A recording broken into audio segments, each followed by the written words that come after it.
Now, back to Pinoy Explorer dito sa TV5.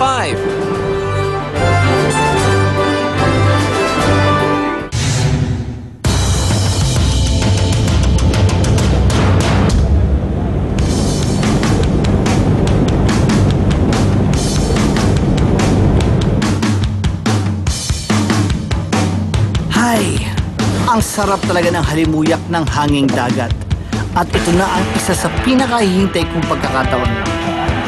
Ngayong araw na ito, sasamahan ako ulit ni Danny at ng kanyang team para mag-explore sa ilalim ng karagatan. Dito ko naman hahanapin ang bakas ng ating mga nilalang.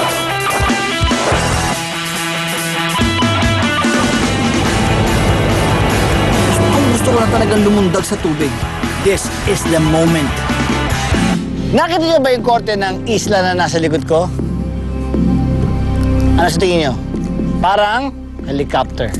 Kaya tawag dyan, Helicopter Island. Dyan ako magdadive ngayon. Tapos dyan daw, Turtles Place dito sa in front of that. Sabi nila, may mga pagong daw talaga dyan. So tignan natin, mga pawikan. So sana, swerte tayo, makita natin lahat yun. Halika na, ano pa hinihintay natin? Di mag-dive na tayo.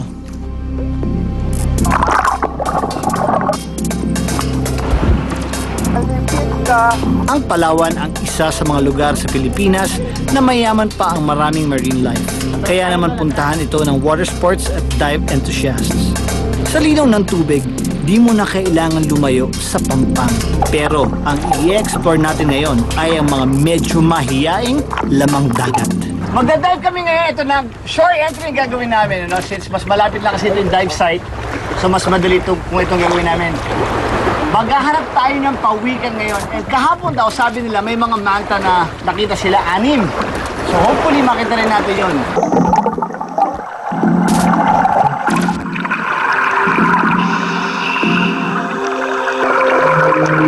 Andito na ako sa ibang mundo.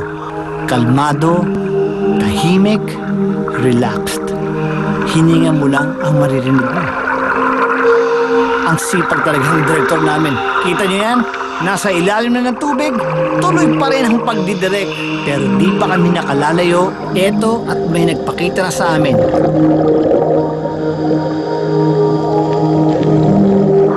Ang bait talaga ng kalikasan. Ipinakilala niya agad sa amin itong napakagandang pawikan.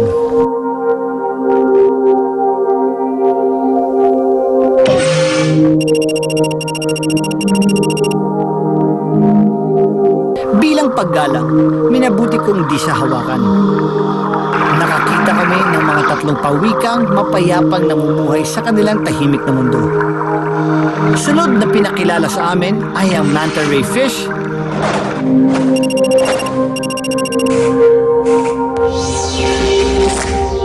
at puffer fish.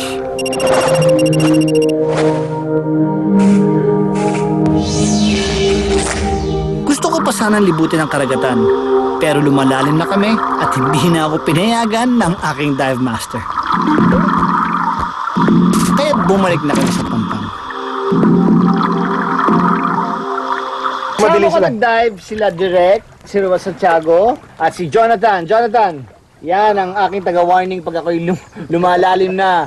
At si Tani. Tani, yan ang nagbantay sa... Kasi parang medyo nawawala ako sa sarili ko pag nasa ilalim ako. Sa Dubai Aquarium, last year. Kita naman natin, masarap yun, iba yung feeling nun. Kasi first time natin mag-dive sa aquarium nun. Pero syempre, pag dumating ka dito, sabihin, open sea talaga. Dagat, totoo. Mas masarap talaga. So, again, kayo nang dyan, ako nang dito. Ito na, halika.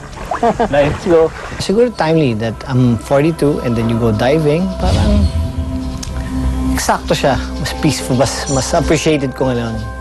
Dati mas ano ka pa, adventure. Now you're just appreciative of the stillness, or yung pagiging quiet and I mean it's like heaven. It's you're just appreciating na nakakahinga ka.